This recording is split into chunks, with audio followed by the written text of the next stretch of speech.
Bugün önemli, hareketli, yoğun bir ziyaret trafiğinde olduğu bir gündü. Aslında belki biraz daha geriye gidecek olursak barış ve demokratik toplum sürecinde oldukça önemli ve tarihi eşiği ifade eden silahları imha töreni düzenlenmişti ve artık en çok merak edilen de bundan sonrasıydı. Ne olacağı yönünde Ankara'da gözler. Bugün Ankara'da da hem Adalet Bakanlığı, Gelecek ve MHP ile görüşmesi vardı.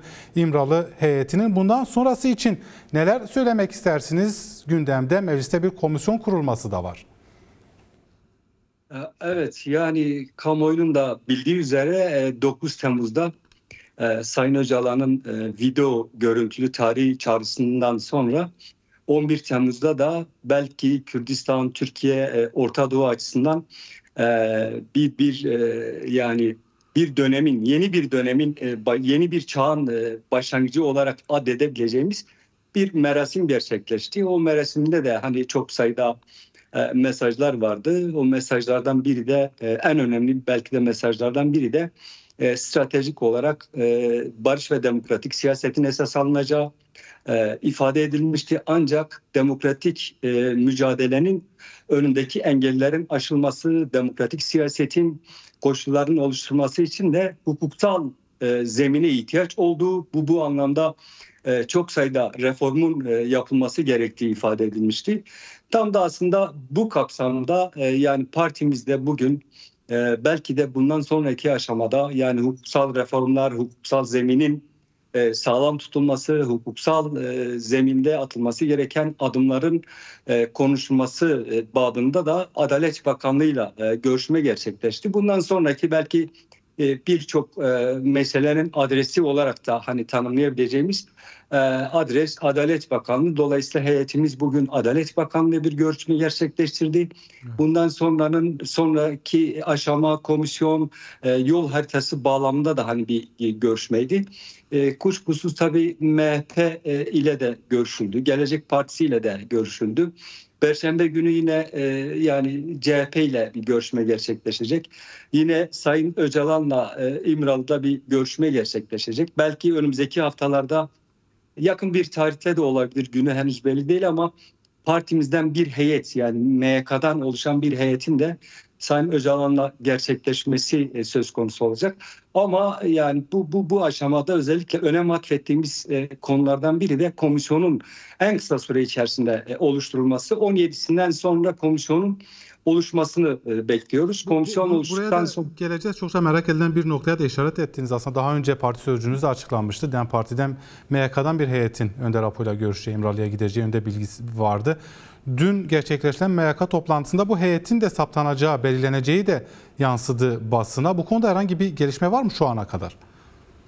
Ya şöyle yani daha önce de yani partimiz de açıklamıştı. Bir heyetin MYK'dan oluşacak bir heyetin Sayın Öcalan'la bu süreci konuşmak, tartışmak ve belki de bundan sonraki yani tam da barış ve demokratik toplumun inşası sürecine uygun bir örgütlenme modelini de konuşmak üzere Sayın Öcalan'la bir görüşme gerçekleştireceğimizi ifade etmiştik. Evet, bu heyetin oluşması için arkadaşlarımız şu an bir çalışma içerisinde. Heyet bu hafta içerisinde netleşecek. Muhtemelen yani 7 kişiden oluşacak bir heyet olacak. Heyetin de önümüzdeki hafta veya yani 10 gün içerisinde Sayın Öcalan'la görüşmesi için de bir Adalet Bakanlığı'yla bir yani iletişime geçilecek. Adalet Bakanlığı'yla bu konu konuşulacak ve heyetin gideceği gün netleştirilecek. Ama ona ilişkin henüz netleşmiş bir gün olmadığı için bir şey söyleyemem şu an. İşte kurulacak komisyon tarihi bir önem de atfediliyor. Bugün Pervin Buldan, Mithat Sancar ve Özgür Faik Erol'dan oluşan parti heyetiniz yaptıkları görüşmeler sonrası şu anki aşama süreç için mecliste kurulacak komisyon ve yapılacak yasalardır dedi. Belki bundan sonrası için de biraz ipucu veren cümleler aslında bunlar. Neler bekliyor bizleri? Siz ayın 17'sine de bir atıfta bulundunuz. Mithat Sancar bu görüşmelerde bu hafta içinde diye bilgi aldık diye bir ifade de kullandı mecliste komisyon kurulması için. Ya doğrusu şöyle mecliste yani kurulacak komisyona her partiden üyelerin bildirilmesi gerekiyor. Evet. Partimiz de bu komisyonda yer alacak, partimizi temsil edecek. Yani şu an itibariyle tabii hani 3 kişi diye tartışılıyor ama bu sayılar henüz net değil ama belki Perşembe gününden sonra komisyonun kurulduğu ilan edilebilir. Ama bu hafta içerisinde komisyon kurulacak. Komisyon kurulduktan sonra toplantısını yapacak ve yol haritasını aslında belirleyecek. Hangi alanlarda çalışma yapılacağını değerlendirip tartışacak, karara bağlayacak. Ama sadece şey olarak değerlendirilmemeli. Yani bu komisyon oturup sadece işte demokratik siyasetin önünde engel teşkil eden yasaların çıkarılması konusunda bir hazırlık yapmayacak. Aynı zamanda biz bu komisyonun hem Sayın Öcalan'la görüşmesi gerektiğini hem toplumun çok farklı kesimleriyle görüşmesi gerektiğini, bu sürecin toplumsallaşması, bu sürecin bir bütün olarak topluma mal edilmesi, barışın, demokrasinin toplumun talebi haline dönüşmesi için de aslında bir rol ve misyon üstlenmesi gerektiğini düşünüyoruz. Ama tabii komisyon oluştuktan sonra, kurulduktan sonra kendi iç yani çalışma takvimini belirleyecek. Ama dediğim yani hep ifade ettiğimiz gibi öncelikle bir yol temizliğine ihtiyaç olduğunu hep ifade ettik. Yani demokratik siyasetin önündeki yasal ve fiili uygulamaların, bakın yasal düzenlemeler ama aynı zamanda fiili uygulamaların da kaldırılması konusunda bu komisyon hızlıca bir çalışma yürütmeli. Keza yine önümüzde yani başından beri ifade ettiğimiz hem silah bırakma kararı almış olan PKK'nın toplumsal siyasal yaşama yani dönüşünü sağlamak, katılımını sağlayacak bir mekanizmanın kurulduğundan bahsediliyor ama bu mekanizmayı harekete geçirecek yol yöntemini belirleyecek ve hızlıca buna dair yasal düzenlemelerin yapılması konusunda hazırlığını yapıp meclise sunması için de bu çalışmayı yürütmesi gerekiyor. Ama aynı zamanda en önemli yani gündemlerden biri de Sayın Öcalan'ın özgürlüğü. Yani bu her ne kadar Sayın Öcalan bu mesele konusunda yani kendi özgürlüğünün toplumun özgürlüğüne yani bağlı olduğunu ifade etse de biz bu sürecin sağlıklı bir şekilde yürüyebilmesi, işleyebilmesi için Sayın Öcalan'ın koşullarının da yani bugünkünden çok daha farklı bir hale getirilmesi gerektiğini ifade ediyoruz. Aksi takdirde hani yani doğrudan Sayın Öcalan'ın bu sürece doğrudan müdahil olması gerektiğini ifade ediyoruz. Evet, heyetlerimiz gidip geliyor. Devletin kendisi de görüşme yapıyor ama Sayın Öcalan'ın doğrudan halka, doğrudan sivil toplum örgütlerine, siyasi partilere, kendi hareketine doğrudan temas etmesi, bu süreci tartışması, değerlendirmesi ve bu sürecin bir sonuca evrilmesi için de bizatihi bu işin merkezinde ama doğrudan iletişim halinde olması ve temas etmesi gerektiğini düşünüyoruz. Belki komisyonun önüne koyması gereken yani düzenlemelerden biri de bu olmalı. Nitekim Avrupa İnsan Hakları Mahkemesi'nin yani Sayın Öcalan'la ilgili vermiş olduğu kararı tekrar evet konuşmaya, ifade etmeye gerek yok.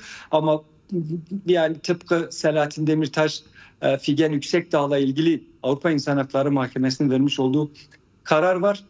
Yine hani birçok tutsakla ilgili verilmiş olan çok sayıda Anayasa Mahkemesi ve Avrupa İnsan Hakları Mahkemesi kararları var.